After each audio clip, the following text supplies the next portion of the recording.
హల్లెలూయా హల్లెలూయా. ఎంత గొప్ప దేవుణ్ణి మనం కలుగున్నాము, ఎంత దయామయుడైన దేవుణ్ణి మనము కలుగున్నాము, ఎంత ప్రేమ కలిగిన దేవుణ్ణి మనము కలుగున్నాము.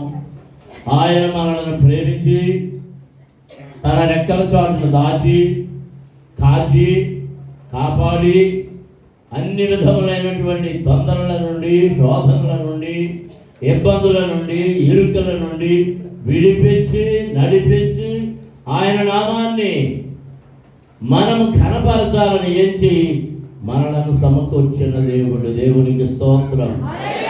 హల్లెలూయా హల్లెలూయా. అసలు మనుషుడిని ఎందుకు చేశాడు దేవుడు తెలుసా? బైబిల్ ఎంతమంది చదువుతున్నారు? బైబిల్ చదివాడు ఎంతమంది చేయకండి. ఎవ్వరు బైబిల్ చదువుతారు? 3-4 చేతులు లేదు. 1 2 3 4 5 ఇంకెవరు చదవడం లేదు. మంచినీళ్ళు ఎంతమంది తాగుతున్నారు? బొవ్వ ఎంతమంది తింటున్నారు? అవి తినకపోతే ఏం చేస్తాం? ఏమవుతాం? బహుదం లేదనుకోండి ఏమవుతాం? మాట్లాడలే. అన్నం తినకపోతే ఏమవుతాం? చచ్చి ఊరుకుంటాం. నీళ్లు తాగకపోతే ఏమవుద్ది తెలీదా? ఓ పని చేయండి, 2 రోజులు మంచినీళ్ళు తాకుండా కూర్చోండి. మజ్జిగ గిజ్జిగి జాంతనాయి, టీలు జాంతనాయి, డ్రింకులు జాంతనాయి, అసలు ఏది తాగొద్దు. 2 రోజులు అలా ఉండి నాకు కనబడండి, మీకు 10,000 ఇస్తా. ఎంతమంది రెడీగా ఉన్నారు?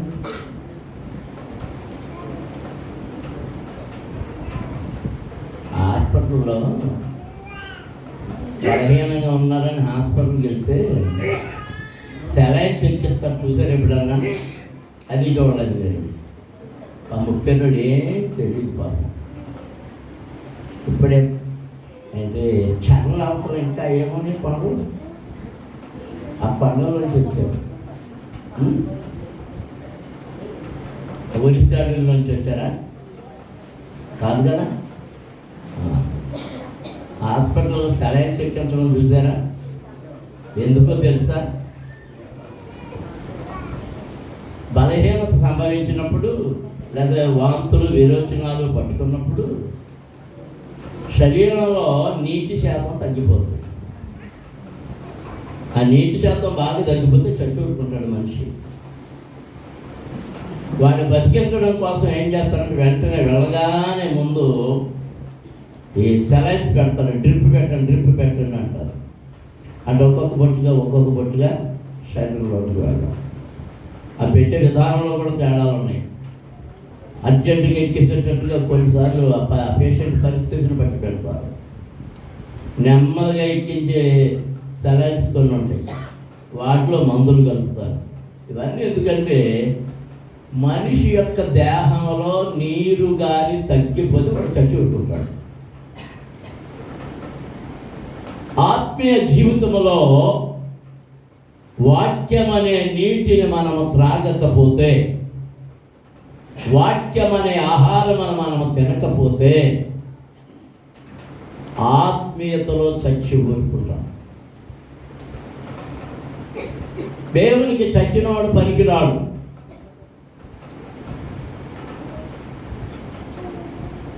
చచ్చినోడిని సూదించుకుంటున్నా ఒకటే, పారతో చెక్కినా ఒకటే, కత్తిపేటతో కొట్టినా ఒకటే, వర్షం పడినా ఒకటే, నిప్పు కొరకంచంటిచ్చినా ఒకటే. అడిగి ఏ బాధ నొప్పి ఉండదు. ఎందుకు? వాడు చచ్చాడు. ఆత్మీయ జీవితంలో మనం అట్టి పరిస్థితి కలిగి ఉండకూడదు. నాకు కళ్ళు బాగా రఘునాథరావు గారు 2 గారు వచ్చాడా? కొంచెం ఆ అమ్మ కనపడుతుంది, 2 గారు కనపడుతుంది అని చూస్తున్నా. ఆ అమ్మను గుర్తుపెట్టాను. శారణ గారు వచ్చిందా?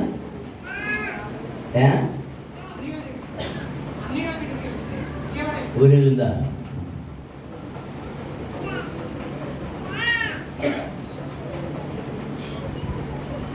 మనము సజీవుడైన దేవుని కలిగి ఉన్నాము కనుక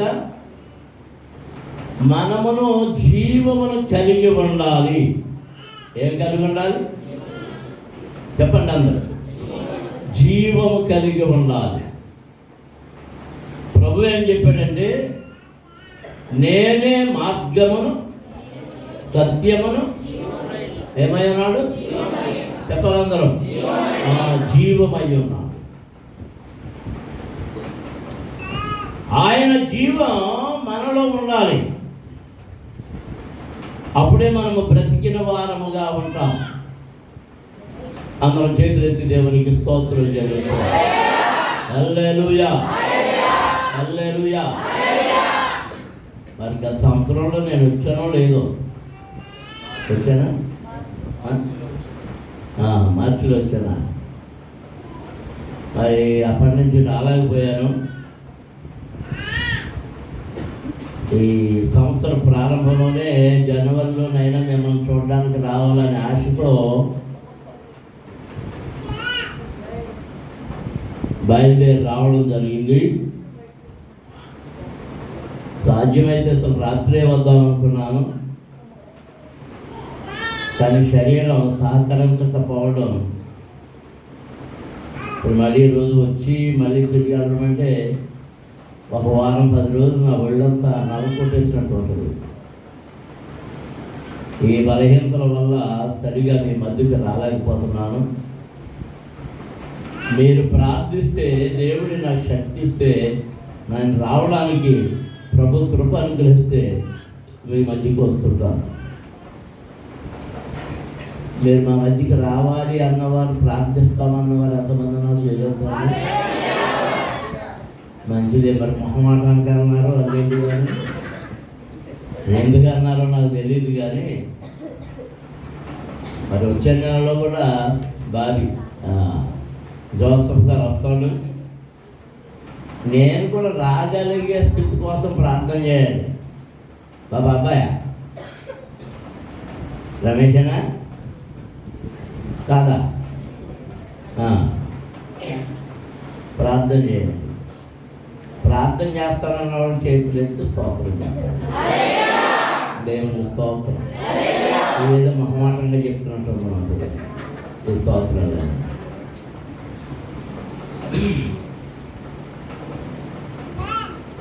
సేవా పరిచర్యలో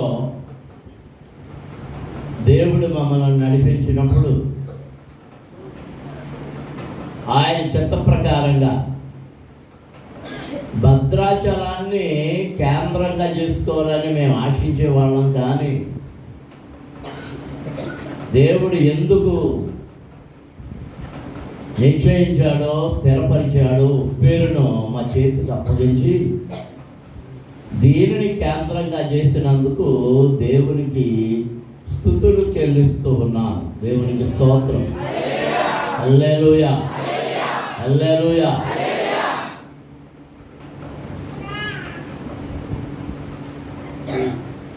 నేను దండయాత్రకు వచ్చినప్పుడు కుకునూరు దాటిన తర్వాత వచ్చేది చివాకే కదా, చివాకులో తిరుగుతున్నాం. ఎవ్వరు లేరు ఇళ్ళలో. మరి ఆ పాటలకి చెప్పాలి, అయినా తిరిగి పాటలు పాడి వాక్యం చెప్పుకుంటా ఎంక్వైరీ చేసాం. ఏది వీళ్ళందరూ ఊళ్ళో ఎవరు కనపడలేదంటే అందరూ పనికి వెళ్ళిపోయారండి. ఎక్కడ పని చేస్తున్నారని అడిగాను. అది అక్టోబర్ ఈ మన దసరా సెలవుల రోజులు. అవి సెలవులు కనుక స్కూళ్ళన్నీ ఖాళీగా ఉంటాయని మేము ఆ దసరా సెలవుల్లో పెట్టుకునేవాళ్ళం. వాళ్ళు అన్నారు, ఎక్కువ మంది మగవాళ్ళు ఆడవాళ్ళు కూడా అక్కడ నుయ్యి దొరుకుతున్నారండి ఊరు చెప్పరా బావి, అక్కడ దొరుకుతారు ఎక్కువ మంది అన్నారు. కొంతమంది పొలాల్లోకి వెళ్ళారు, చాలా మటుకు ఆ బావి దగ్గర ఉన్నారు. ఆ బావి దగ్గరకు వెళ్ళాం. ఆ బావి పైన కొంతమంది ఆ మట్టి మోసుకొస్తున్నారు, తవ్వి వాళ్ళు తవ్వుతున్నారు, మోసుకొచ్చే వాళ్ళు వస్తున్న వాళ్ళు ఉన్నారు. చూసి ఆ నూతిలోకి దిగాం, బావిలోకి. ఆ బావిలోకి దిగి అక్కడ ఒక పాట పాడి దేవుని వాక్యం చెప్పే వాళ్ళకు మళ్ళీ మేము రావడం జరిగింది. ఇంకా వస్తున్నప్పుడు నాకు అది జ్ఞాపకం వచ్చింది ఆ సంఘటన. మేము ఎంత ప్రయాసపడ్డామో అది దేవుడు చూచాడు. మా ప్రయాసానికి తగినట్టుగా ఆయన ప్రణాళిక ఏంటో మనుషుడికి ఎవరికి తెలియదు. అందుకే యెషయా గ్రంథం అంటున్నాడు, నా తలంపులు మీ తలంపుల వంటివి,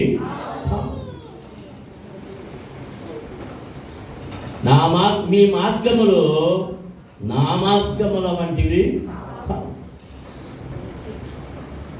తలంపులు వేరే, మార్గములు వేరే. అయితే మనము ఏ ప్రకారంగా జరిగించాలంటే ఆయన మార్గములో నడుస్తూ మన మార్గాన్ని విడిచిపెట్టి ఆయన మార్గములోనికి వెళ్ళి ఆయన తలంపు ఆయనకి ఇష్టమైనట్టుగా మనము జీవించడం ప్రారంభించినప్పుడు ఆయన మనలను తన హక్కున చేర్చుకొని ఆశీర్వదిస్తాడు. దేవునికి స్తోత్రం. అందరూ స్తోత్రం చెల్లించుదాం. హల్లెలూయా, హల్లెలూయా. అది నేను ఆశించినంత విస్తారమైన పని ఏర్పడలేదు. సాతానుడి యొక్క చందరవందలను బట్టి సంఘం కూడా చల్లా చెదురవ్వడం, మొక్కలవ్వడం, ఇంకా ఎక్కడెక్కడో సంఘాలు స్థాపించవలసి ఉంది. వింజరంలో ఏర్పడవలసి ఉంది. కొంతకాలం సునీల్ వెళ్ళాడు వింజరం. ఇంకా ఏయో ఆ గుడి పేరు మర్చిపోయింది. దంతులవారు నగరం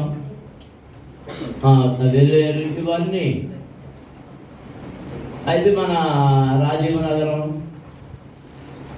నగరంలో మన ఏరియా గారి కంటే ముందు అక్కడ సేవకుని పెట్టడం జరిగింది. మన దామరచాలలో కూడా పెట్టడం జరిగింది.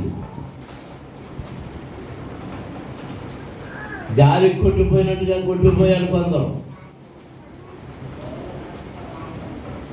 అయితే దేవుడు యోహాను భక్తుడు యొర్దాను నది ఒడ్డిన ప్రసంగం చేస్తూ ఒక మాట అన్నాడు.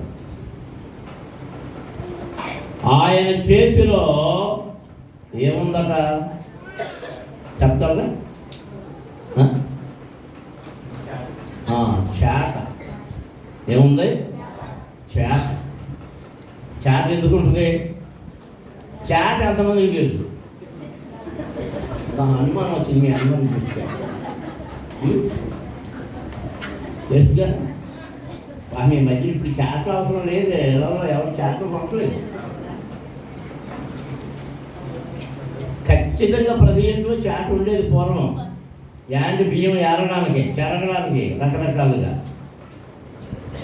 అయితే దీనికంటే ముందు, ఇంట్లో దానికంటే ముందు చేట ఎక్కడ అవసరం అంటే చేలో మాసులు చేస్తున్నప్పుడు, అంటే కళ్ళం దొక్కుతున్నప్పుడు. కళ్ళం దొక్కిన తర్వాత ఆ ధాన్యాన్ని ఆరబెట్టడం కోసం, ఆరబెట్టడం అంటే తూర్పు ఆరబెట్టడం. ఆ తూర్పు ఆరబెట్టినప్పుడు వచ్చే గాలి ఈ గింజలను ఎగరబోస్తున్నప్పుడు ఏం చేస్తాడంటే దానిలో ఉన్న తుక్కంతోని ఆ ధూళిని వాటిని ప్రక్కకి గెంటేస్తుంది.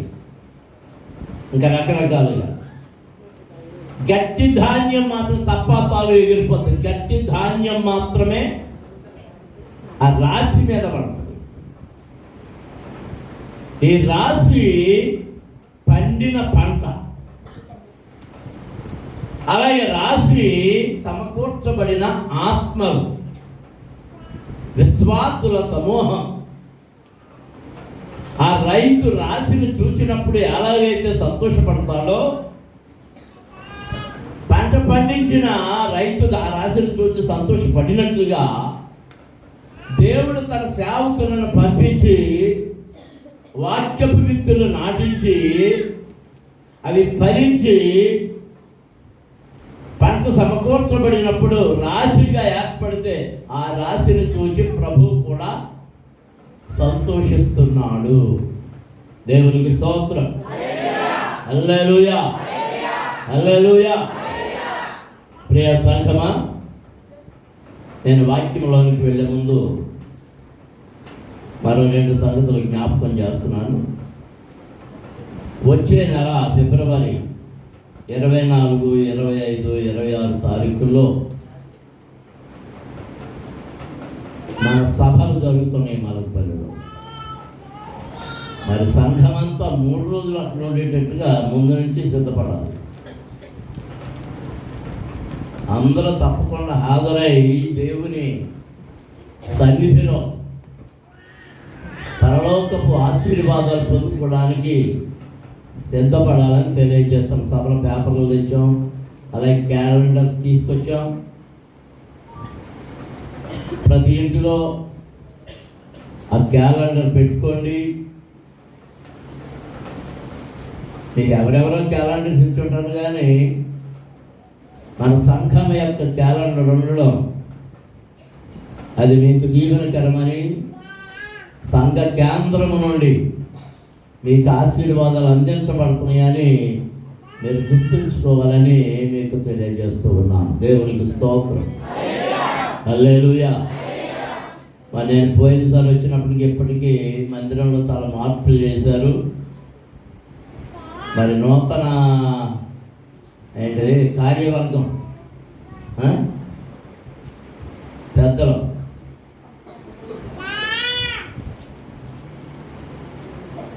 పెద్దలంటే నాకు మా రెడ్డి గారేడి ఆయన బలహీనంగా ఉన్నా మరి అవనస్తుడైన మా రమేష్ని పేరు వేరుగా చెప్తున్నా, మరి పేరు కూడా మారిపోతున్నాయి కొన్నిసార్లు. ఇంకా ఎవరెవరిని పెట్టాం? కమలం వచ్చిందా? ఏది ఎక్కడ ఉంది? వచ్చావా? ఆయనండి ఎక్కడ కూర్చున్నాడు? Very good. నీ కూతురు కానీ వచ్చిందా? రావుదా?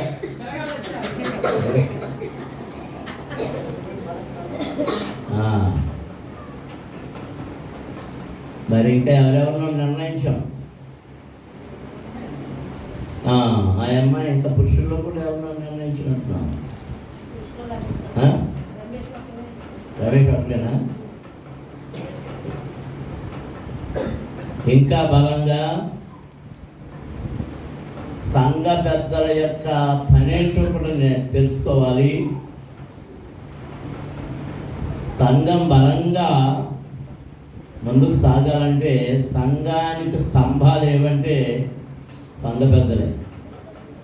భక్తిలో ఉండాలి, ప్రార్థనలో ఉండాలి. మీరు ప్రార్థనలో ఎదగాలి, భక్తిలో ఎదగాలి. అలా ఇతరులను ప్రేరేపించాలి.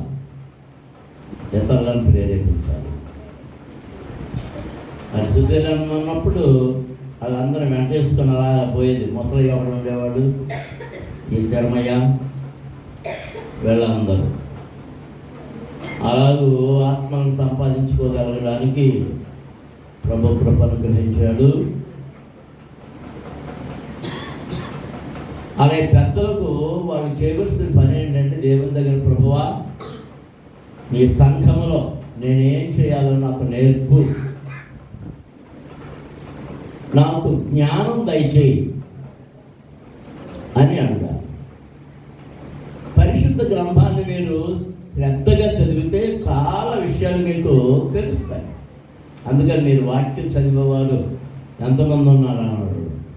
మామూలుగా చదువుకు వెళ్ళిపోవడం కాదు, దేవుని వాక్యాన్ని స్పష్టంగా చదువుతుంటే అనేక విషయాలు తెలుస్తాయి. పాత నిబంధనల విషయాలు వేరుగా ఉంటాయి, క్రొత్త నిబంధనల విషయాలు వేరుగా ఉంటాయి. యేసు ప్రభువుని గురించి పూర్తిగా తెలుసుకోవాలంటే 4 సువార్తలు చదవాలి. సంఘ స్థాపన గురించి, సంఘ విస్తరణ గురించి, సేవకుల యొక్క శ్రమలను గురించి తెలుసుకోవాలంటే అపోస్తలుల కార్యాలు చదవాలి. ఈ సృష్టిని గురించి, దాని నిర్మాణం గురించి, మానవుని యొక్క విస్తరణ గురించి తెలుసుకోవాలంటే ఆదికాండం చదవాలి. దేవుని యొక్క నిర్ణయాలు, ఆజ్ఞలు, మందిరం యొక్క సేవలు, నియమాలు, నిబంధనలు తెలుసుకోవాలంటే నిర్గమకాండము, లేవియకాండము, సంఖ్యాకాండము, ద్వితీయోపదేశకాండము ఇవి చదవాలి. దేవుడు తాను ప్రేమించిన ప్రజలకు ఇచ్చినటువంటి వాగ్దానమును ఎలా నెరవేర్చాడో, ఏమిచ్చాడో తెలుసుకోవాలంటే యెహోషువ గ్రంథాన్ని చదవాలి. న్యాయాధిపతుల గ్రంథములో రాజులు లేకుండా దేవుడు తన ప్రజలను ఎలాగూ పరిపాలన చేశాడో న్యాయాధిపతుల గ్రంథం చెప్తా ఉంది. సమూయేలు గ్రంథములో అనేక విషయాలు సమూయేలు ప్రవక్త ద్వారా దేవుడు నేర్పుతున్నాడు. ఎలాగూ ఎవరైనా ఏదైనా ప్రశ్న వేస్తే మనం సమాధానం చెప్పాలంటే పాస్టర్ గారిని అడుగుతామా, ఆడని అడుగుతామా, ఈయనని అడుగుతామా అని కాకుండా మీరు వాక్యాన్ని చదవడం ద్వారా వాటిని నేర్చుకొని చెప్పగలిగి ఉండాలి. దేవునికి స్తోత్రం, హల్లెలూయా. అదే మీకు బలం ఇస్తూ ఉంది. మీరు ఆత్మలో ఎదగడానికి, బలపడడానికి దేవుని వాక్యము మూలమవుతా ఉంది. దేవునికి స్తోత్రం. నేను కొద్ది మాటలు దేవుని వాక్యములో నుండి మీకు నేర్పాలని, తెలియచేయాలని అనుకుంటున్నాను. హెబ్రీయులకు వ్రాసిన పత్రిక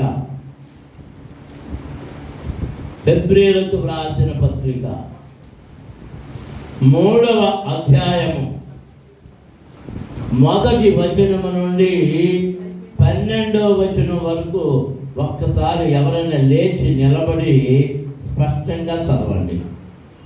3వ అధ్యాయం, హెబ్రీయులకు వ్రాసిన పత్రిక 3వ అధ్యాయం 1 నుండి 12వ వచనం వరకు. ఇందువలన పరలోక సంబంధమైన పిలుపులో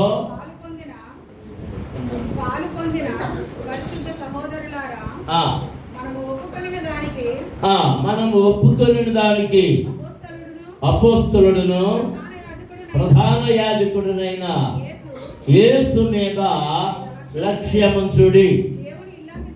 దేవుని ఇల్లంతటిలో మోషే నమ్మకముగా ఉండినట్టు ఈయన కూడా తన్ను నియమించిన వానికి నమ్మకముగా ఉండెను. ప్రతి ఇల్లును ఎవడైనా ఒకరి చేత కట్టబడును. సమస్తమును కట్టినవాడు దేవుడే. ఇంటికంటే దానిని కట్టినవాడు ఎక్కువ ఘనత పొందినట్టు ఈయన మోషే కంటే ఎక్కువ మహిమకు అర్హుడిగా ఎంచబడెను. ముందు చెప్పబో సంగతులకు సాక్షార్థముగా మోషే పరిచారకుడయ్యుండి దేవుని ఇల్లంతటిలో నమ్మకముగా ఉండెను. అయితే క్రీస్తు కుమారుడయ్యుండి ఆయన ఇంటి మీద నమ్మకముగా ఉన్నాడు. ధైర్యమును, నిరీక్షణ వలని ఉత్సాహమును తుదమట్టుకు స్థిరముగా చేపట్టిన ఎడల మనమే ఆయన ఇల్లు. మరియు ఆ పరిశుద్ధాత్మ ఇట్లు చెప్పుచున్నాడు, నేడు మీరు ఆయన శబ్దమును వినిన ఎడల అరణ్యములో శోధన దినమందు కోపము పుట్టించినప్పటి వలె మీ హృదయములను కఠినపరచుకొనకుడి. 40 సంవత్సరములు నా కార్యములను చూచి మీ పితరులు నన్ను పరీక్షించి శోధించిరి. కావున నేను ఆ తరము వారి వలన విసిగి మీరెల్లప్పుడూ తమ హృదయాలోచనలలో తప్పిపోతున్నారు, నా మార్గములను తెలుసుకొనలేదు గనుక నేను కోపముతో ప్రమాణము చేసినట్టు వారు నా విశ్రాంతిలో ప్రవేశింపరని చెప్పితిని. సహోదరులారా, జీవము గల దేవుని విడిచిపోవునట్టి విశ్వాసము లేని దుష్ట హృదయము మీరు ఎవరి యందైనను ఒకవేళ ఉండినేమో అని జాగ్రత్తగా చూచుకొనుడి. దేవునికి స్తోత్రం. హల్లెలూయా, హల్లెలూయా, హల్లెలూయా. తలలు వంచండి, కళ్ళు మూసుకోనండి, చిన్న ప్రార్థన చేసుకుందాం. ప్రభువుని అడగండి, ప్రభువా ఈ మధ్యాహ్న సమయంలో నీ వాక్యము ద్వారా నాతో మాట్లాడండి, నన్ను బలపరచండి, నన్ను నడిపించండి అని ప్రభువుని అడగండి. నాకు ఏది అవసరమో నీకు తెలుసు నాయన అని ప్రభువుని అడగండి. స్తోత్రం. హల్లెలూయా, హల్లెలూయా, హల్లెలూయా, హల్లెలూయా, హల్లెలూయా, హల్లెలూయా. పరమ తండ్రి, పరిశుద్ధ ప్రభువా, జీవాధిపతి మీకు స్తోత్రములయ్యా. నీ మహాకృపను బట్టి 2025 సంవత్సరం అంతా మీరెక్కలు కాటును దాచి కాచి కాపాడి 2026లో ఈ జనవరి నెలలో ఈరోజు ఉప్పేరులోని సంఘముతో కలిసి మీ పాద సన్నిధికి రావడానికి మీరు ఇచ్చిన తరుణం కొరకు మీకు స్తోత్రమయ్యా. నాయన, మమ్మల్ని జ్ఞాపకం చేసుకోనండి, మీ హస్తములలో భద్రపరచండి. ఎప్పటి వరకు పాడాము, స్తుతించాము, మహిమపరిచాము. నీ దాసుని ద్వారా నీవిచ్చిన వర్తమానము కొరకు మీకు స్తోత్రములు. మరొక వారి సంఘముతో మాట్లాడడానికి, నీ మాటలు వివరించడానికి నన్ను నిలవబెట్టినందుకు మీకు స్తోత్రములయ్యా. నన్ను బలపరచండి, నా శరీరమును ముట్టండి, నా నాలుకను ముట్టండి, నా జ్ఞానమును మరుగుపరచండి, నా ఆలోచన మరుగుపరచండి. నన్ను నీ శిలువ చాటును దాయండి, మీ ఆత్మచేత అభిషేకించండి. నన్ను నీ నోటికి బోరగా వాడుకొని వినికిడిలో మమ్మల్ని అందరినీ దీవించమని యేసు నామమున అడుగుతున్నాము తండ్రి, ఆమేన్. దేవునికి స్తోత్రం. సంతోషంగా ఉన్న వారందరూ స్తోత్రాలు చెల్లించండి. హల్లెలూయా, హల్లెలూయా, హల్లెలూయా. పండపల్లి వారు వచ్చారే ఒకలే, ఆయన తక్కువ కనబడుతున్నారు. దామర్శాల నుంచి కమల మొక్కలు వెళ్తారే.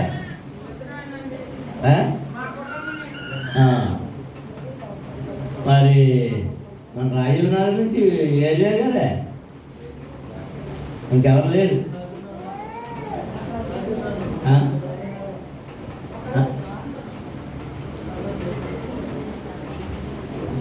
అందరూ జాగ్రత్తగా వినండి. విశ్వాసులు, దేవుని సేవకులైన వారు, సంఘ పెద్దలైన వారు, స్త్రీలు, పురుషులు, వృద్ధులు, యవనస్తులు, పిల్లలు అందరూ దేవుని వాక్యమును జాగ్రత్తగా వినండి. ఈ అధ్యాయాన్ని ఇంటికి వెళ్ళిన తర్వాత మరలా పదే చదవండి. ఏ వాక్యమైనా సరే ఎవరు బోధించినా ఇంటికి వెళ్ళిన తర్వాత దాన్ని చదవాలి. దానిని చదివినప్పుడు మీ అమ్మాయ దానిని చదివినప్పుడు మీ హృదయం నిండా ఆ వాక్యము ఇంకిపోయి మీ హృదయంలో నుండి అది ఇంకా చెరిగిపోదు. దేవునికి స్తోత్రం. హల్లెలూయా, హల్లెలూయా, హల్లెలూయా. నేను ఇంటర్మీడియట్ చదివేటప్పుడు పోలవరం కూడా చదివాను. మొదటి సంవత్సరం నేను అక్కడనే ఆ గదిలో ఉండేవాడు, మా అమ్మమ్మ నాకు వంట ఉండేది. రెండో సంవత్సరం వచ్చేటప్పటికి మా పెద్ద చెల్లి నాకు తోడు వచ్చింది. నేను ఫస్ట్ ఇయర్లో అవుతున్నాను, మా పెద్ద చెల్లి సెకండ్ ఇయర్లో అవుతుంది. పెద్ద చెల్లి ఉంది కాబట్టి ఆవిడకి ఫ్రెండ్స్ వచ్చేవారు. నేను సీనియర్ని కాబట్టి వాళ్ళు వచ్చి అన్నయ్య మాకు డౌట్ ఉంది ఏంటంటే, నేను సరిగ్గా చదివితే కదా ఇది కాదన్న రేపు చెప్తానులే అన్న. ఏం చేశానంటే వాళ్ళు ఏం అడుగుతున్నారో దానికోసం ఇంకా మ్యాటర్ చేస్తున్నావు కదా.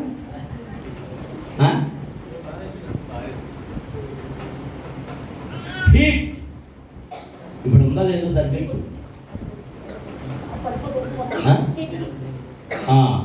ఆ హీట్ పుస్తకం ప్రత్యేకంగా ఉండేది కెమిస్ట్రీ. ఆ హీట్ పుస్తకం మొత్తం బట్టి పట్టడం మొదలెట్టింది. కాలేజీ 9:30కి వీళ్ళు 8, 7:30 వచ్చేసేవారు. బస్సులకు వచ్చేవారు. వచ్చి అన్నయ్య చెప్తావా లేదా అన్న.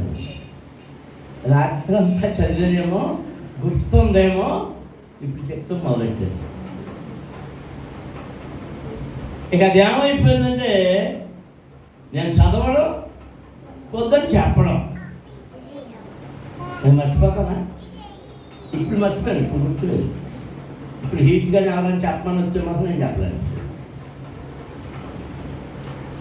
అలా దేవుని వాక్యాన్ని మీరు ఇక్కడ వినడమే కాదు, ఇంటికి వెళ్ళిన తర్వాత దాన్ని ఏం చేయాలంటే చదవాలి. అప్పుడు అది మిమ్మల్ని విడిచిపెట్టిపోదు, మిమ్మల్ని అంటిపెట్టుకుని ఉంటుంది. దేవునికి స్తోత్రం.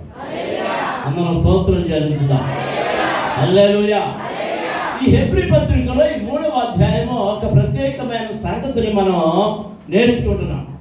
అది దేవుని గురించి అంటే దేవుని ఇల్లు. మొదలుగా దేవుని ఇల్లు. ఆ దేవుని ఇంటిలో నమ్మకమైన వాడు, నమ్మకమైన పనివాడు. దాని గురించి ఇక్కడ మనం చదువుతున్నాం, నేర్చుకుంటున్నాం. ఇందువలన పరలోక సంబంధమైన పిలుపులో పాలు పొందిన పరిశుద్ధ సహోదరులారా. మనం ఎవరమాట? మనమందరం ఎవరం చెప్పాలందరం. పరలోక సంబంధమైన పిలుపులో పాలు పొందిన పరిశుద్ధ సహోదరులము.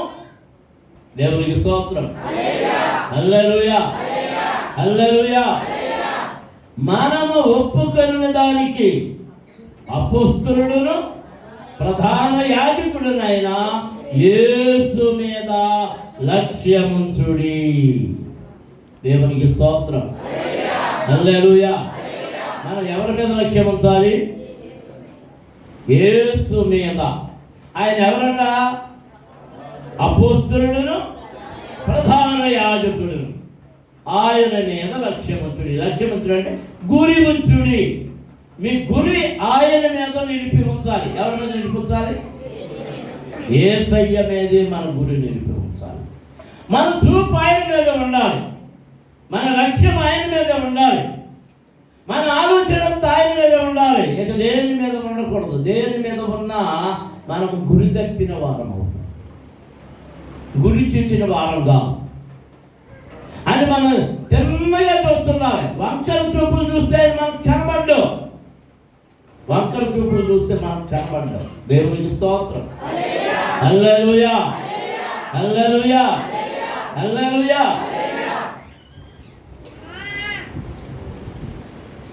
ఇవాళ 14వ తారీఖు వస్తారని ఎందుకు కబురెట్టని తెలుసా? మీకు పరీక్ష. ఇవాళ ఏంటి? పొద్దున్నే భోజమంటలో వేసారా?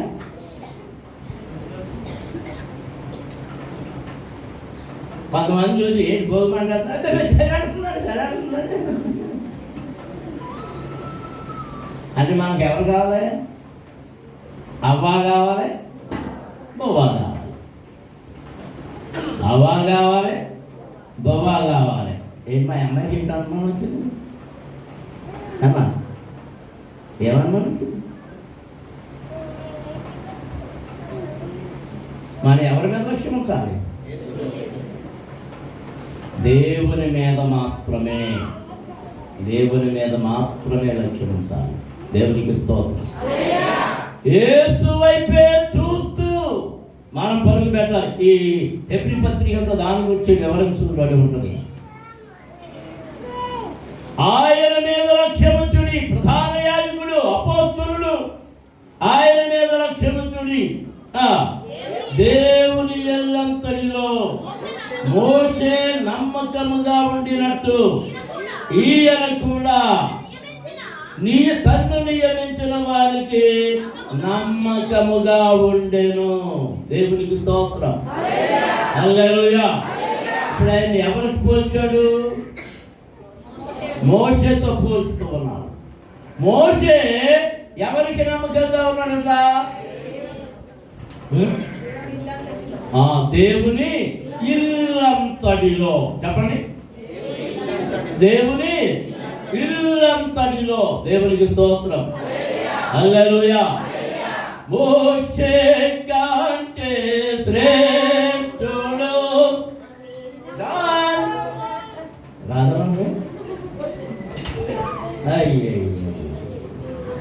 ఇక్కడికి వచ్చాక అన్ని నచ్చింది. ఎవరికంటే శ్రేష్ఠుడు? మోషే కంటే. మోషే నాయకుడు, నాయకుడిని చేశాడు దేవుడు. ఆయన ఇక్కడ సాక్ష్యం ఎవరు చెప్తున్నారంటే, ఈ మాట హెబ్రీ పత్రికలో అపోస్తలుడైన పౌలు చెప్తున్నారు. మనం ఒకసారి సంఖ్యాకాండంలోనికి వెళ్దాం. సంఖ్యాకాండంలోనికి వెళితే అక్కడ ఎవరు చెప్తున్నారో మనకు అక్కడ కనబడతా ఉంది. 12వ అధ్యాయంలో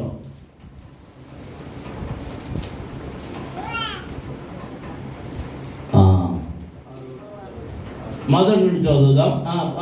ఎన్నో వచ్చిన 7వ వచనం.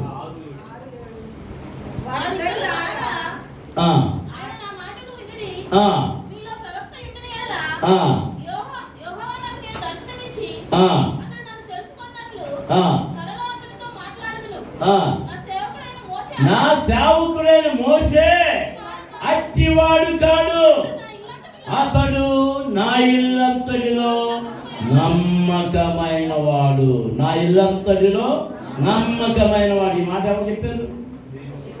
దేవుడు చెప్తున్నాడు. ఎవరితో తెలుసా?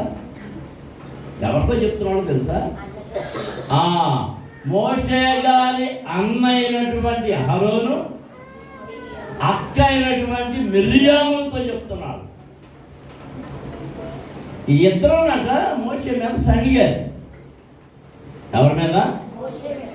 మోషే గారు చిన్నవాడు, అక్క మిర్యాం పెద్దదే, ఆ తర్వాతోడు అహరోను, ఆ తర్వాతోడు మోషే. సరే, మోషే అరణ్యానికి వెళ్ళిపోయి 40 ఏళ్ళ తర్వాత మిద్యాన్ అరణ్యంలోకి పోయి అక్కడ ఇత్రో అనే ఆయన దగ్గర చేరి 40 ఏళ్ళు అక్కడ మందలు మేపుకున్నాడు. అప్పుడు దేవుడు దర్శనం ఇచ్చి, నువ్వు వెళ్ళరా, మళ్ళీ ఐగుప్తు దేశానికి వెళ్ళి నా ప్రజలు విడిపించాలి అన్నాడు.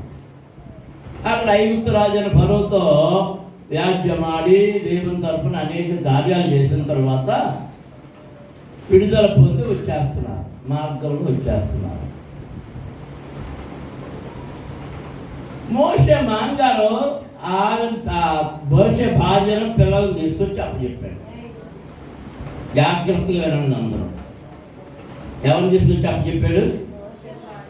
ఎవరు? మాంగారు. మాంగారు పేరు ఏం పేరు? ఇద్దరు.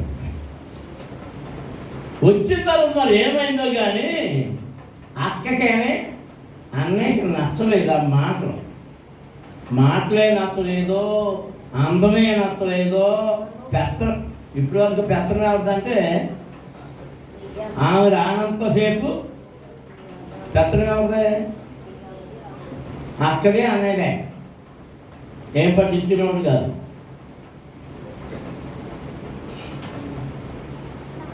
మా నాగమ్మ ఉంది,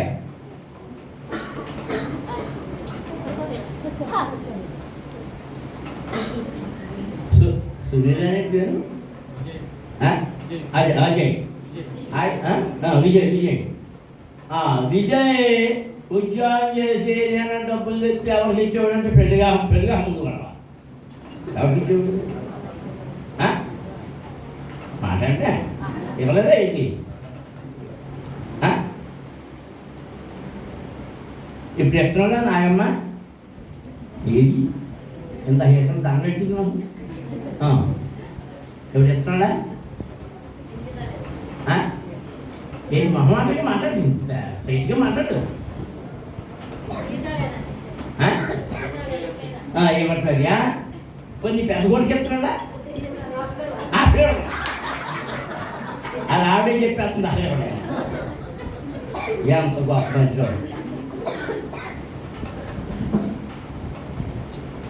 ఇప్పుడు పెత్తనం ఎవరికి జరిపింది? నేను పెళ్ళిలో అని చెప్పాను కదా, ఆ పెళ్ళిలో అని చెప్పాను, ఈ పెళ్ళిలో అని చెప్పాను, 2 పెళ్ళిళ్ళు అని చెప్పాను. నీ పెత్తనం అయిపోయిందని చెప్పలేదా?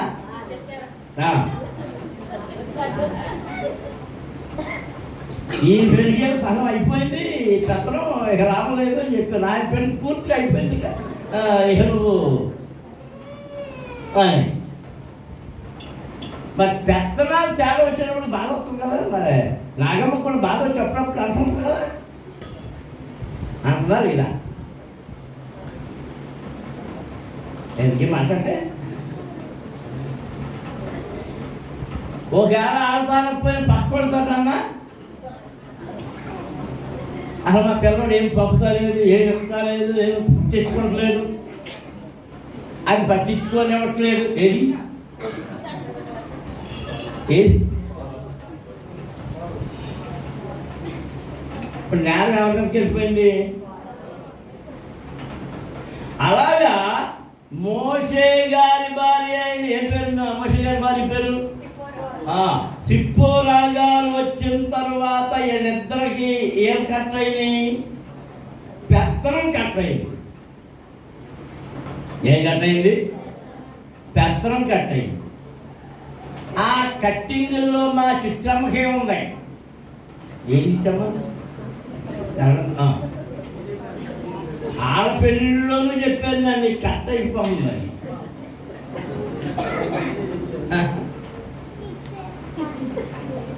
నేను చెప్పినప్పుడు వాళ్ళకి ఏం అర్థం అవ్వాలా?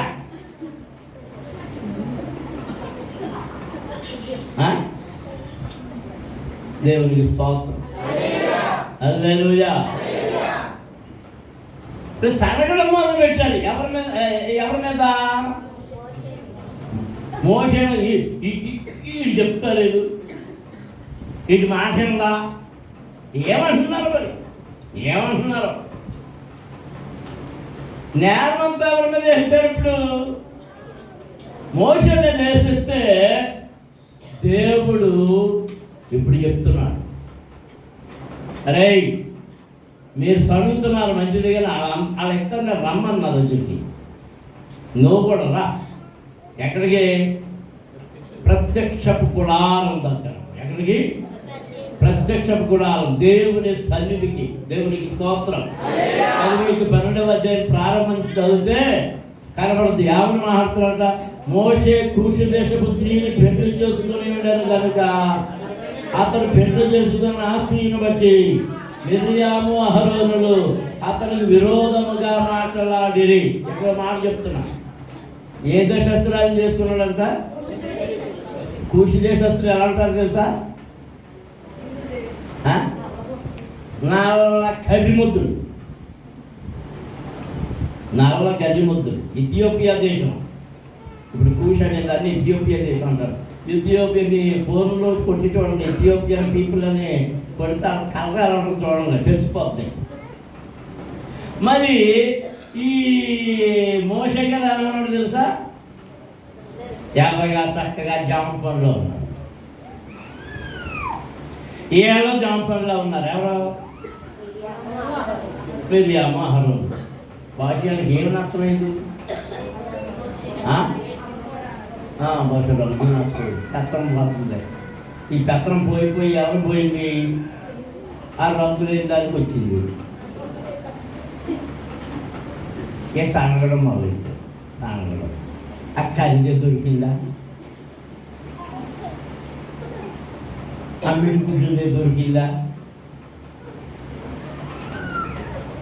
ఈ సడుగుడు ఎవరు విన్నారు? వీళ్ళకి విరోధంగా మాట్లాడడం యెహోవా విని వాళ్ళు ఇంకేమంటున్నారు 2వ వచనంలో, మోషే చేత మాత్రమే యెహోవా పలికించనా, ఆయన మా చేతను పలికింపలేదా అని చెప్పుకొనగా. దేవునికి స్తోత్రం. ఇప్పుడు అంటున్నారు మోషే మాత్రమే సేవకుడా, మోషే మాత్రమే గొప్పవాడా, మోషే నత్తోడు, 4 మందమోడు మాట. ఇప్పుడు 4 మందం నాకు వచ్చేసింది, ఈ 4 ఆకర్షణ అయ్యాక నా మాటలు అర్థమవుతున్నాయి మీకు? మళ్ళీ అనుమానించున్నాడు. ఆడికి ట్రాన్స్లేటర్ కదా నేను, ఎవరు అహరోను. ఏం చెప్తున్నాడు ప్రజలకు అర్థం కావడం లేదు, కానీ నేను అర్థమయ్యేటట్టుగా నేను చెప్తున్నాను కదా. ఆడు మంచి చెడ్డని నేను చెప్తున్నాను కదా. ఎవరు? మిర్యాం. నేను ప్రవక్తను కదా. ఎందుకు? ఎర్ర సముద్రము దాటిన తరువాత ఆమె తంబురా సితారాలు తీసుకొని ఆ మహిళా సమాజం అంతా కలిసి యెహోవాను గానము చేసేదాము ఏకముగా మనకు రక్షకుడాయనే. అయ్యో పాట పాడుతున్నాను, నా అర్థం కాదు కొన్ని అసలు ఏంటో వదిలేరు అమ్మా తీసుకెళ్ళా. ఈ పాట ఎవరు రాసి పాడారో తెలుసా? ఖచ్చితంగా పెన్నకాయకి అయితే పుచ్చుకొని రాయలే. ఆ కంజరు తీసుకొని సితారా తీసుకొని ఆ స్త్రీలందరూ వెళ్తుంటే పాట ఎత్తేసిందంతే. ఎవరో మిర్యాం. మీరు నిర్గమకాండం చదువుకుని కనబడుతుంది. ఆ పాటే మనం పాటలో పడుతున్నాం. దేవునికి స్తోత్రం. ఆత్మలో ఎదుగుతుంది, తమ్ముడి యొక్క సారథ్యంలో నడుస్తుంది. కానీ ఎవరిని చూచి వార్తగాకపోయారంటే మోషే భార్యను చూచి వార్చలేక మోషే మీద సలుగుతుంటే దేవుడు వారితో మాట్లాడుతూ ఉన్నాడు. యెహోవా ఆ మాట వినెను. మోషే భూమి మీద ఉన్న వారందరిలో మిక్కిలి సాత్వికుడు. దేవునికి స్తోత్రం. హల్లెలూయా, హల్లెలూయా, హల్లెలూయా. ఆయన సాత్వికుడేనా? సాత్వికుడేనా? అంతకుముందు సాత్వికుడు కాదు, దెబ్బ కొడి చంపేశాడు. అవునే, ఐగుప్తీయుడు తన హెబ్రీయుల మీద వ్యతిరేకంగా మాట్లాడుతూ దూషిస్తూ వాళ్ళు హింసిస్తుండడం చూసి భరించలేక వాడిని కొడితే మరి ఎంత బలమైనడో ఏంటో దెబ్బగాడు ఏమైపోయాడంట. ఆ కొట్టుకు కొంతమంది దైవజనులు చెప్తారు ఇసుకలో దూరిపోయాడు ఆ దెబ్బకి. అంటే అంత బలవంతుడు. అలాంటి వాడు 40 ఏళ్ళు ఆ మిద్యాను అరణ్యములో ఆ గొర్రెలను మేపుతూ ఎలా మారిపోయాడంటే మిక్కిలి సాత్వికుడైపోయాడు. సాత్వికుడైపోయాడు. దేవునికి స్తోత్రం. హల్లెలూయా. దేవుని పిల్లలను ఒకప్పుడు మనం అగ్రెసివ్గా కోపధారులమై ఉండొచ్చు. కోపం మన హృదయాన్ని ఆవరించేసి ఉండొచ్చు. పాపపు జీవితం మనలో ఉండొచ్చు. దోషము, ద్వేషము, సమస్త మరకలు అవన్నీ ఉండొచ్చు. కానీ క్రీస్తు దగ్గరకు ఎప్పుడైతే మనం చేస్తున్నామో అవన్నీ ఏమైపోవాలంటే తొలగించబడిన వారమై, వాటన్నిటిని తొలగించడానికి మన మరకలను కట్టడానికే క్రీస్తు తన రక్తమును ఆ కొయ్య సిలువ మీద ఆయన వేలాడి తన రక్తాన్ని గార్చి ఆ స్టెయినర్ రిమూవల్ మన పాపములను కడిగి వేసే గొప్ప యాగ పశువుగా అయిపోయాడు. దేవునికి స్తోత్రం. హల్లెలూయా, హల్లెలూయా, హల్లెలూయా. ఆ మోషే గురించి ఏమని చెప్తున్నాడు? ఇప్పుడు భూమి మీద ఉన్న వారందరిలో అలాంటి వాడంట మిక్కిలి సాక్షి. మోషే గురించి చెప్పబడినటువంటి సాక్ష్యం ప్రభు చెప్తాను సాక్ష్యం. మనం ఇక్కడ 6వ వచనం 7వ వచనంలో అక్కడ ఏం చెప్తున్నాడు అంటే నా ఇల్లంతటిలో నమ్మకమైన. ఎలాంటి వాడు? అందరూ చెప్పాలి, నమ్మకమైన వాడు. మనం కూడా దేవుని ఇంటిలోని వారము. దేవుని ఇల్లు ఏది అంటే సంఘమే ఆయన ఇల్లు. మన హెబ్రీ పత్రిక గురించి చదివాం కదా, మనమే ఆయన ఇల్లు. అది అక్కడ రండి పని అక్కడికి వస్తే మీకు అర్థం అవుతుంది. దాని ముందు నుంచి చదువు. ఆయన ఇంటి మీద నమ్మకముగా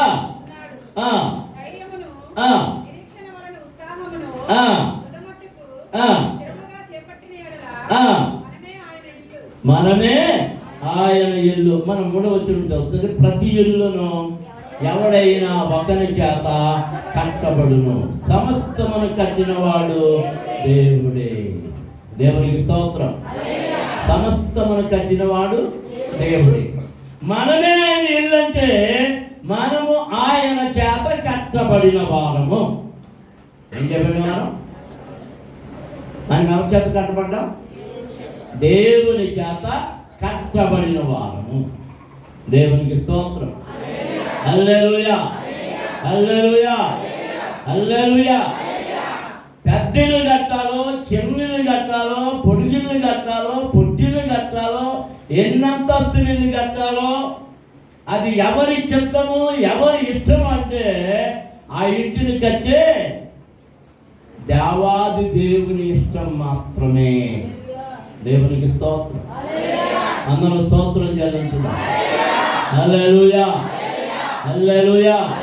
ఎన్ని గదులు ఉండాలో, వంటగది ఎక్కడ ఉండాలో, పడక గదులు ఎన్ని ఉండాలో, ఏ గదులు ఎలా ఉండాలో అవన్నీ ఎవరు నిర్ణయిస్తున్నారు? దేవుడు. దేవుడు. దేవునికి స్తోత్రం. ఆ మధ్యన మనకి వాట్సాప్లో వచ్చిన తర్వాత, ఫేస్బుక్లో వచ్చిన తర్వాత చాలా విచిత్రమైన విషయాలు తెలుస్తాయి. ఇంగ్లాండ్లో ఒక ఇల్లు ఉందట. ఆ ఇంట్లో గదులు ఏంటంటే 1200 గదులు అంట. ఏం చేసుకుంటారని నాకు అర్థం కాదు. ఎన్ని గదులు?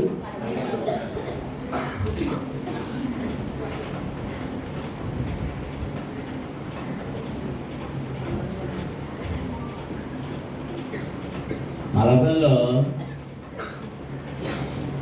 హాస్పిటల్లో ఉన్నంతకాలం ఆ కాంపౌండ్ సరిపోయేది కాదు, ఆ గదులు సరిపోయేవి కాదు. మా పిల్లలు ఎక్కడోళ్ళు అక్కడ వెళ్ళిపోయారు. నా మనవరాళ్ళు, నా కూతుళ్ళు అందరూ వెళ్ళిపోయారు.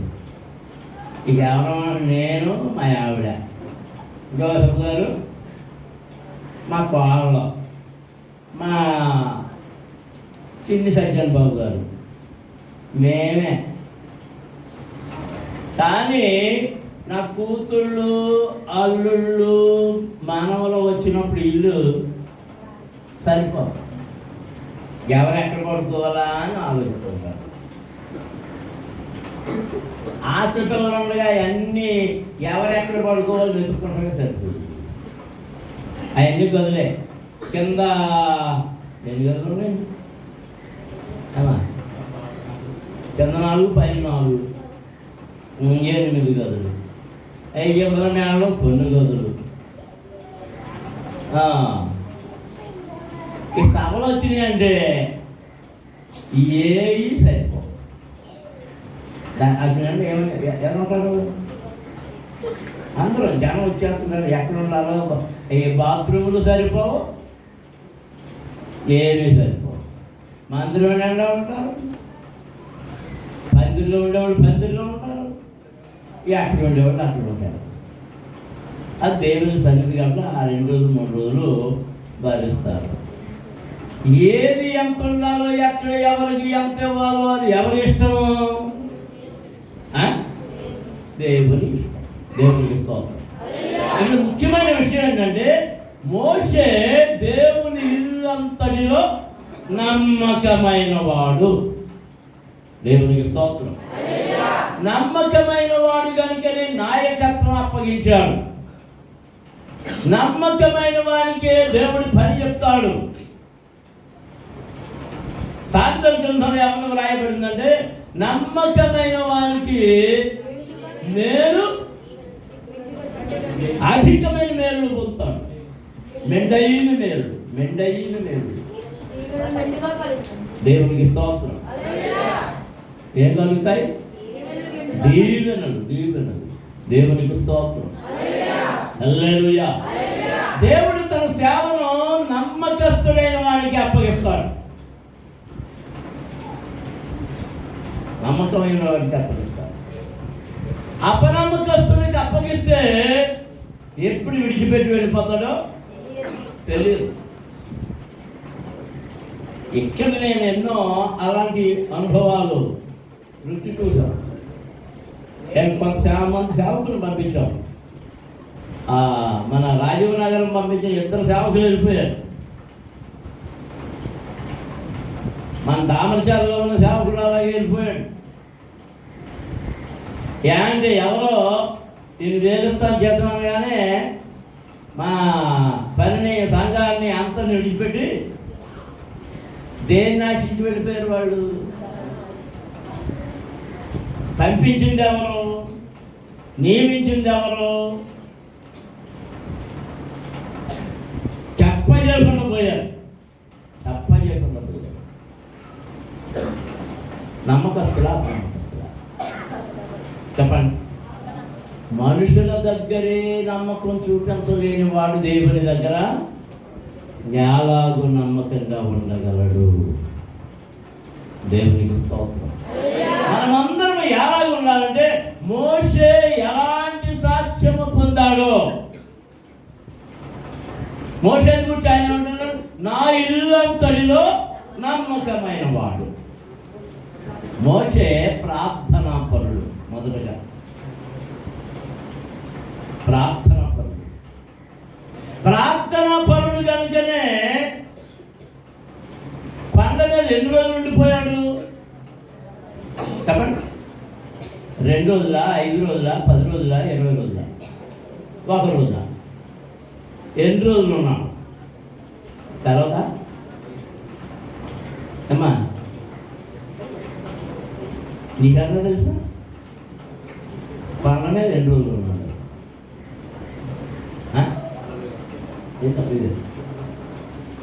ఎందుకు లాటరీ వేసాడు? ఎన్నిసార్లు ఉన్నాడు? 40 రోజులు ఏం చేస్తున్నాడంటే ప్రార్థన చేస్తున్నాడు. 40 రోజులు ప్రార్థన చేస్తున్నప్పుడు దేవుడు మోషే చేతికి ఏమిచ్చాడు? 2 రాతి పలకల మీద తన ఆజ్ఞలు వ్రాసి ఇచ్చాడు.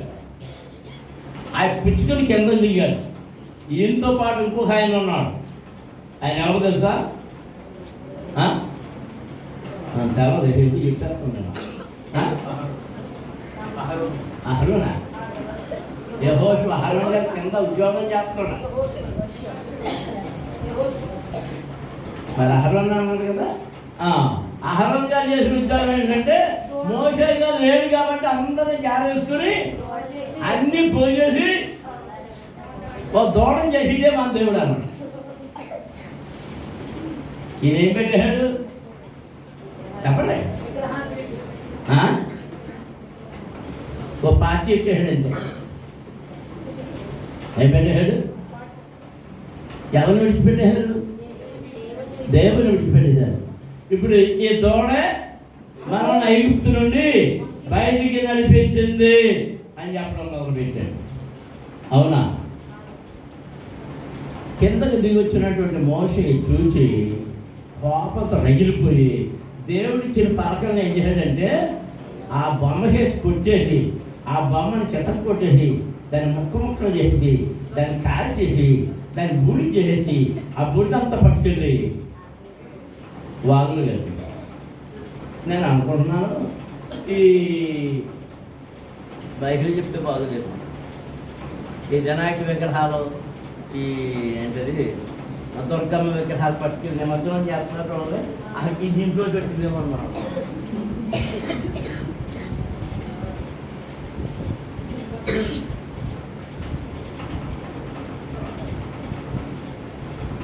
వచ్చేసింది. ఒక్క 40 రోజులు కనబడబోయేటప్పటికి వీళ్ళు ఎవరిని విడిచిపెట్టేశారు? దేవుడిని విడిచిపెట్టేశారు. లోకం వైపు తిరిగిపోయారు. కొద్ది రోజులు దేవునికి దూరంగా ఉన్నందు చేత లేదా సేవకులు కనబడకనందు చేత మరొకటి చేత దేవునికి దూరంగా ఉంటే లోకంలో కలిసిపోతున్నామేమో. అది మనల్ని మనం పరిశ్రమ చేసుకోవాలి. అప్పుడు మనం నమ్మకస్తులు కాదు, అపనమ్మకస్తులు. అవన్నీ అయిన తర్వాత దేవుడు మళ్ళీ అన్నాడు, మోషే మళ్ళా నా సన్నిధికి రా, ఈసారి వచ్చేటప్పుడు నువ్వే పలకలు చెక్కేసి పట్టురా అన్నాడు. పలకలు చెక్కేసి పట్టుకుని పైకి వెళ్తే అప్పుడు ఆయన మళ్ళీ తన వ్రేలుతో దాని మీద మళ్ళీ వ్రాసి వాటికి పంపించాడు. ఇప్పుడు ఎన్ని మార్లు చేశాడు ప్రార్థన? 2 మార్లు 40 దినాల ఉపవాసం ఉంది ప్రార్థన చేశాడు. దేవుని చేత ఏర్పరచబడినవాడు, పిలువబడినవాడు, పంపబడినవాడు ప్రార్థన వాని జీవితంలో ప్రాముఖ్యము. దేవునికి స్తోత్రం. సమయం చాలా అయిపోయింది కాబట్టి నేను ముగించేస్తాను. ఇక్కడ నాకు ప్రశ్న,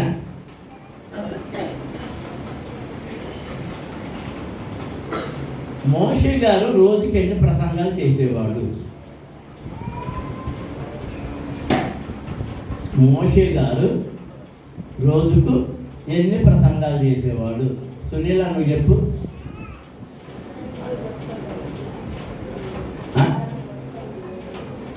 అది తనకు తీసుకెళ్ళి అన్నాను. ప్రసవం చేస్తాక నత్తోడు కదా. ఆయన ప్రసంగం చేయాలంటే మళ్ళీ ట్రాన్స్లేటర్ ఎవరు ఉండాలి? మోషే పని ఏంటంటే దేవుడు తనతో చెప్పినవి మాత్రమే చెప్పడం, అంతవరకే. దేవునికి స్తోత్రం, హల్లెలూయా. అందరూ స్తోత్రాలు చెల్లించండి. హల్లెలూయా, హల్లెలూయా. మోషే ప్రార్థనా పరుడు. మోషే దేవుని మాట తప్ప వేరే మాట వినేవాడు కాదు. మోషే నమ్మకమైన ప్రవర్తన కలిగి ఉన్నాడు కనుక దేవుడు ఏమంటున్నాడు? నా ఇల్లంతటిలో నమ్మకమైన వాడు.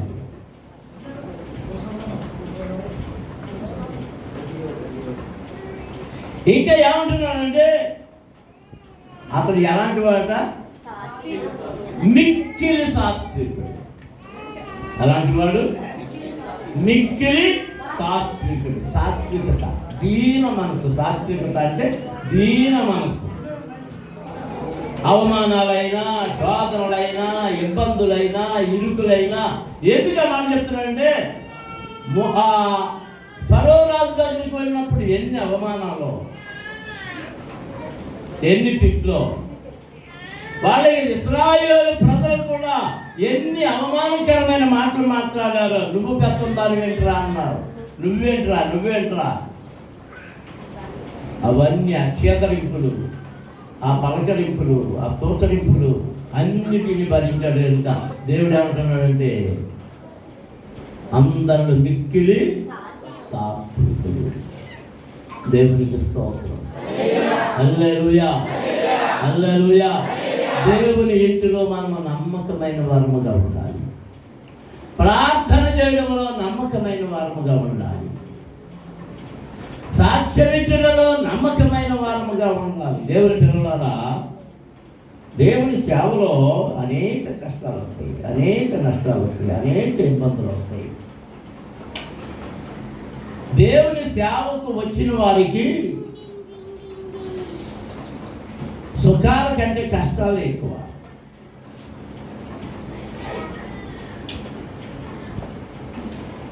మా నాన్నగారు సేవకు మలకపల్లి పంపబడిన తర్వాత ఎక్కడి నుంచి తెనాల నుంచి మేము వచ్చాం. తెనాల్లో సేవ చేస్తుంది, అక్కడి నుంచి ట్రాన్స్ఫర్ చేసి పలుకుతుంది పంపించారు.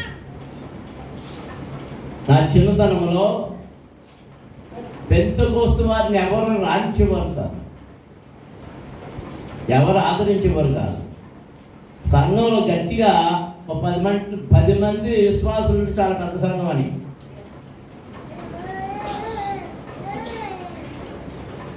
అయితే నాన్నగారి సేవను బట్టి చాలా గ్రామాల నుండి విశ్వాసం వచ్చేవారు. 10-15 కిలోమీటర్ల దూరం నుంచి నడిచి వచ్చేవారు. కొంతమంది శనివారమే వచ్చేసి అక్కడే ఉపవాసం ఉండి ప్రార్థనలో ఉండి ఆదివారం ఆరాధన అయిన తర్వాత వెళ్ళేవారు. ఆ దినాల్లో సేవకుని పరిస్థితి చాలా ఇబ్బందికరంగా ఉండేది. మేము పిల్లలు ఎక్కువ మందిని,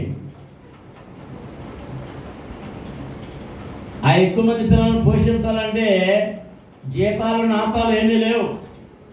కేవలం విశ్వాసం మీద, దేవుని మీద నమ్మకం ఉంచి సేవ చేయడమే. విశ్వాసులు ఎవరైనా ప్రేమించి ఏదైనా ఇస్తే దాంతో పిల్లలను పోషించడమే. నా బాగా జ్ఞాపకం ఏంటంటే మమ్మల్ని పెంచడానికి చాలా కష్టపడేవారు. ఆదివారం నాడు విశ్వాసులు తెచ్చిన కొద్ది బియ్యాన్నే అలా కొద్ది కొద్దిగా మా అమ్మ సరిపెట్టేది. మా అమ్మ ఇంకా ఏం చేసేదంటే ఆ మందిరాలకు తీసుకొచ్చిన 10 రూపాయలపు కోడి పిల్లల్ని జాగ్రత్తగా పెట్టి వాటిని చేస్తే ఆ గుడ్లు పెట్టేవి. ఆ గుడ్లు అమ్మితే వచ్చిన వాటితో మాకు బియ్యం తెప్పించి అన్నం ఉండేది. అలా విశ్వాసులు పనికి వెళ్ళేవారు. అప్పుడు మాకు మిరప తోటలు ఉండేవి. అక్కడ మిరప పంట ఉండేది. అప్పుడు నీళ్లు తక్కువ. ఆ మిరప పంటకి వెళ్ళిన వాళ్ళు వస్తా వాళ్ళు మిరపకాయలు తెచ్చేవారు. ఆ తెచ్చినట్టు కొన్ని పట్టుకొచ్చి అమ్మకి ఇచ్చేవారు. ఆ తేగానే ఆ మిరపకాయలు పచ్చిమిరపకాయలు పచ్చడి చేసేది. వాళ్ళు ఏమైనా జొన్నలు తెస్తే ఆ జొన్నలో వాటిని దంచి వాటితో జొన్న అన్నం ఉండేది, వాటిని కలుపుకునేవారు. ఎప్పుడు దేవా మాకు ఆహారం లేదు కాబట్టి మేము పని చేయం, మేము వెళ్ళిపోతాం అని ఎప్పుడు అక్కడ చెప్పలేం. మా నాన్నగారు అయితే అన్నమే తినేవారు కాదు. మేము పిల్లలం కాబట్టి మేము ఆగలేము కాబట్టి మాకు పెట్టేవారు. నమ్మకత్వం. ఆహారం లేనందు చేత దేవుని విడిచిపెట్టడం కాదు, ఆరోగ్యం చెడిపోయిందని దేవుని విడిచిపెట్టడం కాదు, మన విశ్వాసానికి పరీక్ష. నువ్వు ఎంత విశ్వాసము కలిగి ఉన్నావో, ప్రభువులో ఎంతవరకు నమ్మకంగా ఉంటావో నీకు అది పరీక్ష. నీ వ్యవసాయంలో నష్టం రావచ్చు, వ్యాపారంలో నష్టం రావచ్చు, ఇదంతా నీకు పరీక్ష. ఒకవేళ దేవుని కొరకు కానీ నీవు దాన్ని పోగొట్టుకుంటే ప్రభు ఏం చెప్పాడంటే, నా నిమిత్తమై అన్నదమ్ములనైనను అక్క చెల్లెళ్ళనైనను భూములనైనను ఎండ్లనైనను ప్రాణము సహా నీవు విడిచిపెట్టడానికి సిద్ధంగా ఉండాలి. అలా పోగొట్టుకుంటే ఈ లోకములో 100 మరలా నీకు తిరిగి ఇవ్వబడుతూ ఉంది. దేవునికి స్తోత్రం. హల్లెలూయా, హల్లెలూయా, హల్లెలూయా, హల్లెలూయా. అవును, పోగొట్టు దేవుని కొరకు పోగొట్టుకుంటే మరలా దేవుడు ఇస్తాడు. మనం ఆ ధనం కోసమో ఆహారం కోసమో ప్రయాసపడి పరుగులెత్తితే అది దొరకదు. మనం పరుగులెత్తిస్తుందే కానీ ఆయాస పెట్టిస్తుందే కానీ అది మనకు దొరకదు. అందుకే మోక్షానికి వచ్చి దేవుడు అంటున్నాడు, నా ఇల్లంతటిలో నమ్మకమైన వాడు, నమ్మకమైన సేవకున్న దేవుడు వాడుకుంటాడు. ప్రభువులో మనం నమ్మకంగా ఉండాలి. నీ ఇంట్లో నీ ప్రార్థన ద్వారా ఘనకార్యాలు జరగాలంటే నీవు దేవుని ఎదుట నమ్మకమైన వ్యక్తిగా ఉండాలి. దేవునికి స్తోత్రం. హల్లెలూయా, హల్లెలూయా.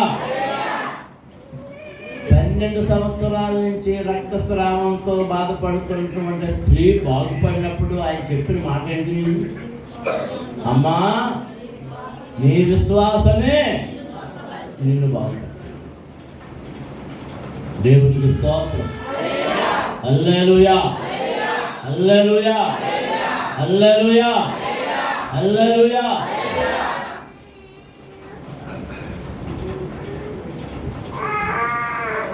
కొంతమంది దెయ్యాలంటే భయం, కొంతమంది మంత్రాలంటే భయం. ఇదివరకు మన నాగేశ్వరరావు గారు వచ్చేవాడు, దేని కమలగుడు. ఆ ఆవిడ ఈశ్వరమ్మ గారికి దయ్యం బట్టి పీడించేది. ఆ రాజనగరంలో పేతురు అని ఉండేవాడు. ఆవిడ ఆ పేరు మర్చిపోయింది, మరి అమ్మ ఏదో. అయ్యారు, ఈశ్వరమ్మకి బాగలేదు, రాజజాతకి నడవలేం, బయలుదేరాను. అప్పుడు బెంజమిన్ ఉండేవాడు. ఇట్లా బెంజమిన్ ఎవరికైనా తెలుసు? మీరు నీకు తెలుసు రమేష్? తీసుకుని వెళ్ళాం. రెడ్డి గారు వచ్చాడా? అప్పుడు సుశీలమ్మ ఉంది. అది ఆ బెంజమిన్ సేవకుడు అక్కడే ఆగిపోయింది.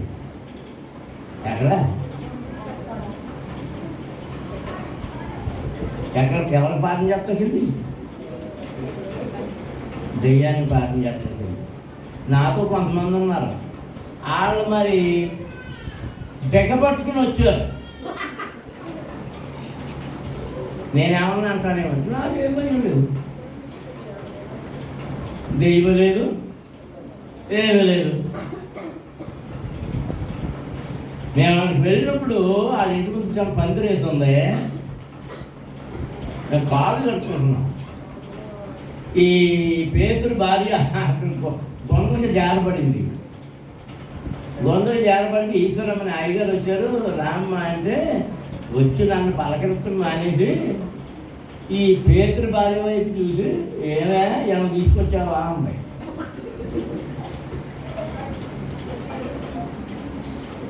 దాంతో పేతురు భార్యకి అక్కడ లేని పారిపోయింది.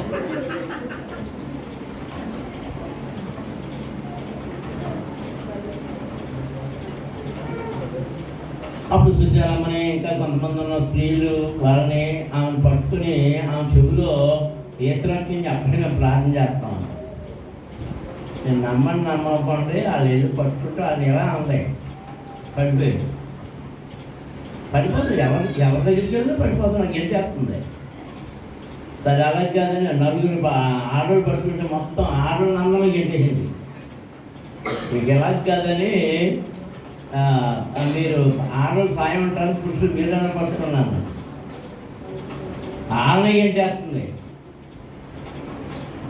ఇక లాభం లేదని చెప్పి సరే నేను వస్తాను, మీరు అందరూ జడిచిపోతున్నారని ఎవరి బదులు ఉంది కదా, నువ్వే నేనేం చేయండి దెయ్యం దగ్గర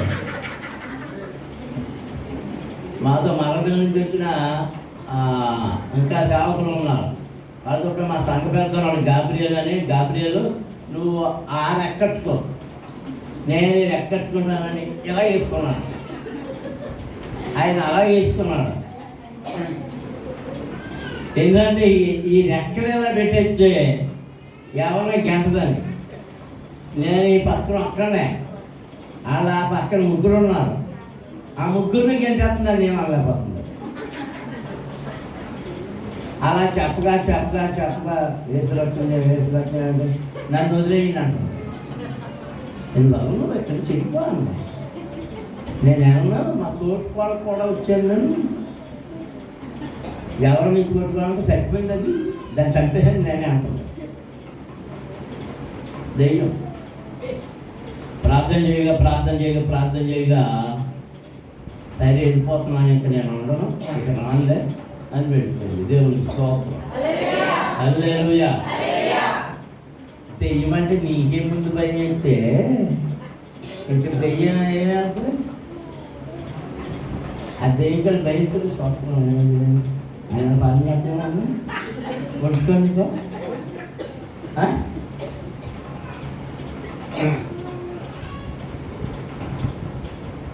ఆయన స్వస్థపరుస్తాడు అనే నమ్మకం. దయ్యముల మీద అధికారం ఇచ్చాడు, వ్యాధుల మీద అధికారం ఇచ్చాడు, అన్ని దుష్ట శక్తుల మీద దేవుడు తన సేవకులకు అధికారం ఇచ్చాడు. దేవునికి స్తోత్రం, హల్లెలూయా హల్లెలూయా హల్లెలూయా. మోకాళ్ళ మీద ఉండండి, మనం మీకు బలం సమీపించబోతున్నాం. బలం సమీపించే ముందు మీరు ప్రభువా ఈ సమయంలో నేను మీ శరీరం అనే రొట్టెను తినడానికి సిద్ధపడుతున్నాను, నీ నిబంధన రక్తం అనే ద్రాక్షరసమును పానం చేయడానికి సిద్ధపడుతున్నానయ్యా. నన్ను సిద్ధపరచు, నా అపరాధములు కడుగు, నా దోషములు కడుగు అని ప్రభుత్వం చెప్తాం. స్తోత్రం, హల్లెలూయా హల్లెలూయా హల్లెలూయా హల్లెలూయా హల్లెలూయా హల్లెలూయా. మా కాళ్ళ మీద ఉండండి, అందరూ మా కాళ్ళ మీద ఉండండి. ప్రభుని అడగండి.